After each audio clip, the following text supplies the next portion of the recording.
जय श्री राम दोस्तों, जय हनुमान। कैसे हो आप सब लोग। हमारे शरीर पर दूत महाराज की कृपा है या नहीं है। हमारे संग बाबा के दूत है या नहीं। कई भक्तों के मन में इस प्रकार का संदेह रहता है कि हमारे साथ कोई शक्ति दूत महाराज की कृपा है या नहीं, और वो सोचते हैं कि पता नहीं कोई प्रेत आकर दूत तो नहीं बन रहा है, या कोई बाबा की शक्ति हमारे साथ है या नहीं है, कोई मलिन शक्ति तो नहीं है। तो आज सारा कंफ्यूजन आपको इस वीडियो से निकल जाएगा।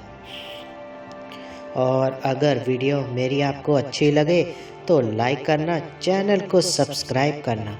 वीडियो के एंड तक बने रहोगे तभी जाकर पूर्ण वीडियो आपको समझ में आएगी। देखिए क्या होता है कि परमात्मा की भक्ति, पूजा पाठ, नियम करने से वो हमसे प्रसन्न होकर हमारे ऊपर कृपा तो प्रदान करते हैं। उसी कृपा से हमें शक्ति प्रदान होती है, क्योंकि अगर उनकी छत्र छाया है, कहते हैं कि कलयुग में अगर उनका कोई नाम का सिमरन कर रहा है तो उनकी कृपा है तो ही वो कर रहा है। अगर उनकी कृपा ना हो तो आप 1 घंटा भी बैठकर जाप नहीं कर सकते हो। ये बात आप याद रख लेना। लेकिन अब बात आ जाती है कि कृपा को पहचानने की, कि किसी शक्ति को हम किस प्रकार से जान सकते हैं, किस प्रकार से पहचान सकते हैं। देखिए, शक्ति जो होती है वो परमात्मा का ही रूप है। अब परमात्मा की कृपा से ही होती है, और शक्ति किसी एक व्यक्तिगत विशेष के लिए नहीं होती है, वह जन के कल्याण के लिए होती है। अगर आपके पास भी आपके कोई पितृ शक्ति है, कोई देव शक्ति है, या कोई आप माँ की भक्ति करते हो, बाबा की भक्ति करते हो, या कोई भी ऐसी शक्ति है, तो धर्म का कार्य अगर आप करते रहोगे तो वो शक्ति आपकी बलवान रहेगी। अगर आप अपने उन शक्ति को अपने ही कुछ कार्य में लगा दोगे तो शक्ति जो है कार्रवाई नहीं करती है, याद रखना। और ना ही ये किसी की सगी होती है, ये तो अपने इष्ट की सगी है। बस अब हमारे ऊपर बाबा के दूत है, बाबा के वीर है, या बाबा की तरंगे आ रही हैं, तो हम इनको कैसे जान सकते हैं, किस तरीके से हम समझ सकते हैं। कई बार दूत की आड़ में कोई प्रेत भी आ जाता है। अगर हमारे घर में कोई प्रेत आत्मा है और अचानक ही वो आपके शरीर पर आकर जय श्री राम, क्या प्रेत भी जय श्री राम का नाम ले सकते हैं? हाँ जी, हाँ, जय श्री राम का नाम ले सकते हैं। बचने के लिए कुछ भी कार्य किया जा सकता है। कई प्रेत झूठे भी होते हैं और चालाक भी होते हैं। तो क्या होते हैं? होते परमात्मा का ही रूप। अब वो भी जय श्री राम ले सकते हैं, आपके सामने नाम ले सकते हैं। उसके दौरान भी आप सोचोगे कि क्या बाबा के दूत आ गए। अब दूत महाराज प्राप्त होते हैं, ये नहीं है कि नहीं होते हैं। जो लगातार, पहले सुन लेना, अभी डिटेल में बता रहा हूँ।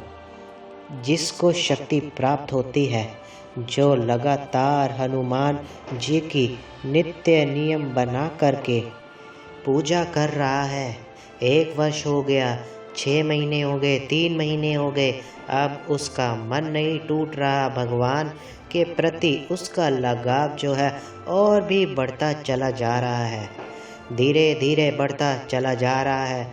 आप समझ सकते हो कि अब क्या है। आपके घर के अंदर अगर कोई पितृ शक्ति है और आपने मंत्र जाप करते करते करते करते उस शक्ति को भी शुद्ध कर दिया और बाबा के श्री चरणों में उस शक्ति को छोड़ दिया, अब आपके घर के अंदर बाबा की कृपा से, वीरों की कृपा आपके शरीर पर आने लग जाएगी। शुरुआती समय में बाबा की, वीरों की कृपा आपको प्राप्त होती है। उस दौरान जब आपका लेवल बढ़ता चला जाता है, जिस प्रकार की भक्ति से भी, उस जैसे मैंने बताया कि जब भक्त मंत्र जाप करता है, पूजा पाठ करता है, नित्य नियम करता है, तो उसका एक ऑरा जो है वो ऑरा बनने लग जाता है। और उसी प्रकार से बाबा की कृपा जिस भी ईश जिसकी आराध्य की वो सेवा कर रहा है, उनके दूत, उनकी यक्षनिया, उनकी योगनिया कृपा उनके शरीर पर आने लग जाती है, उनकी तरंगे बनने लग जाती है शरीर के ऊपर। अब बात आ जाती है कि उनके तरंगों को बारीकी रूप से समझना। इस समझने के लिए यहीं पर व्यक्ति मार खा जाता है। मान लीजिए पूजा के दौरान आपके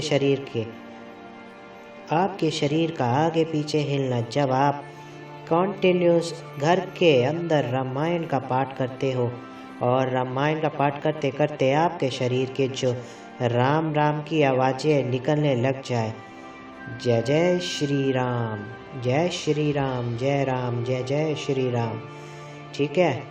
ये नहीं कह सकते कि ये परमानेंटली दूत है। ये कार्य लगातार अगर हो रहा है, ये सबसे बड़ा पॉइंट समझना, लगातार कई समय से कम 90 दिन से ऊपर हो गया है आपके साथ, अगर ये कार्य हो रहा है, बाबा के वीरों की कृपा आपके शरीर पर आने लग गई, बाबा के वीरों की कृपा आपके शरीर पर आने लग गई है, बाबा के दूत की कृपा अब आपको प्राप्त करनी है। लगातार आप भक्ति, उसके बाद अपनी भक्ति को और भी ज़्यादा रूप से बढ़ा दीजिए। लगातार माला का जाप कीजिए, नया मंत्र कोई ना उठाइए, और अगर प्रभु राम जी के नाम की भक्ति करते रहोगे तो बाबा आपकी स्वयं की रक्षा करेगा, और धीरे धीरे धीरे धीरे आपके शरीर में कई प्रकार के बदलाव उत्पन्न होने लग जाएंगे।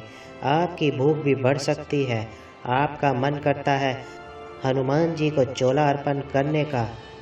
चोला चढ़ाने का मन करता है, आप भक्ति के प्रति जो खिंचाव है वह कई गुना बढ़ गया है, थोड़ा नहीं कई गुना बढ़ गया है। समझ गए ना? पहले आप आधा घंटा भक्ति करते थे, अब सारा दिन ही मन के अंदर राम नाम चलता रहता है, पर लेकिन ये समझ में नहीं आ रहा ये क्यों हो रहा है। मन के अंदर आज ऐसा लगता है जैसे भगवान ने मुझे चुन लिया है। एक अंदर से ना खुशी महसूस रहती है आपको अंदर से, जैसे कि आप हनुमान जी का स्वरूप देखते हो, आपकी आंखों से आंसुओं की धाराएं निकल पड़ती है, और कई बार तो ये आंसुओं की धारा इतनी निरंतर बहती है कि जिसकी कोई आप कल्पना भी नहीं कर सकते। मतलब एक ऐसा प्रेम अंदर से उत्पन्न हो रहा है कि प्रभु ने मुझे चुन लिया है, अब मैं उनकी सेवा में निरंतर अपने जीवन को लगाऊंगा। देखिए, जिसके ऊपर शक्ति होती है उसके अंदर अहंकार नहीं है। अहंकार नाम की जो चीज़ है वह उसके ख़त्म होने लग जाती है, उसके अंदर छल नहीं होता है। प्रभु भक्ति निर्मल होते हैं, समझ गए, सरल होते हैं, तभी वह परमात्मा के प्यारे होते हैं, तभी वह बाबा के प्यारे होते हैं। ये बात याद रखना कि जिसमें सरलता है, जिसमें सहज है, हनुमान जी लाखों की भीड़ में ऐसे भगत को उठा लेते हैं।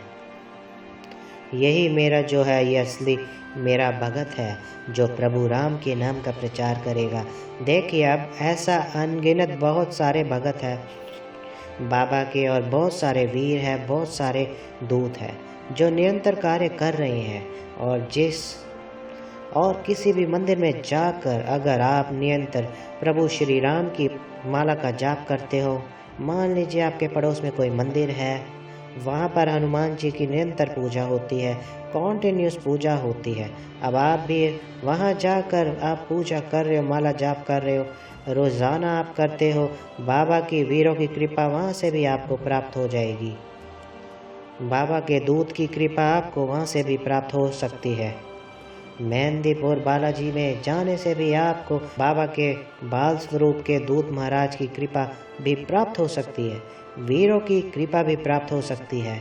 ऐसे ही सालासर जाते हो, इस संसार में बहुत सारे मंदिर, क्योंकि कलयुग के राजा है हनुमान जी महाराज। अब ऐसी स्थिति मान लीजिए आपके साथ होती है, तो आप अब समझ गए होंगे कि बाबा के दूत की कृपा अगर आपके साथ है तो किस प्रकार का आपके शरीर पर जो है प्रभाव उत्पन्न होगा। अगर अब यही समय पर व्यक्ति अब मान लीजिए पा तो रहा है दूध और मुंह में खा रहा है गुटखा, बीड़ी, सिगरेट, चिलम, तो ये चीज़ें गलत है। इन चीज़ों का सेवन व्यक्ति को छोड़ देना चाहिए। ठीक है, जैसा खाओगे अन्न वैसा होगा मन।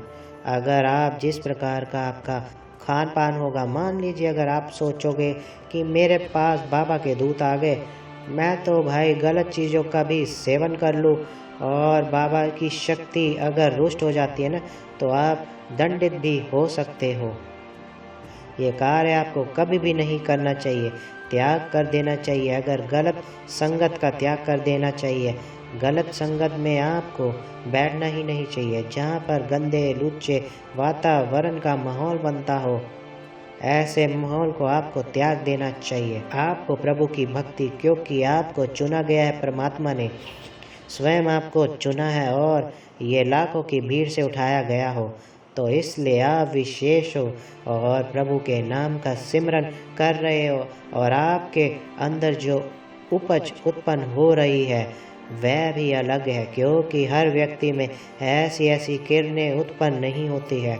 तो इसलिए आप ये सोच लीजिए कि आपके अंदर अगर आपके अंदर ये भक्ति उत्पन्न हो रही है, भक्ति उत्पन्न हो रही है अंदर से, जो भक्ति उत्पन्न हो रही है ये विशेष तौर पर उत्पन्न हो रही है, ये प्रभु की कृपा का प्रताप ही है जो ये भक्ति उत्पन्न हो रही है। तो इसीलिए आपको ये वीडियो शायद समझ में आ गई होगी। अगर मेरी वीडियो अच्छी लगे तो मेरी वीडियो को लाइक कीजिए और मेरे चैनल को सब्सक्राइब कीजिए।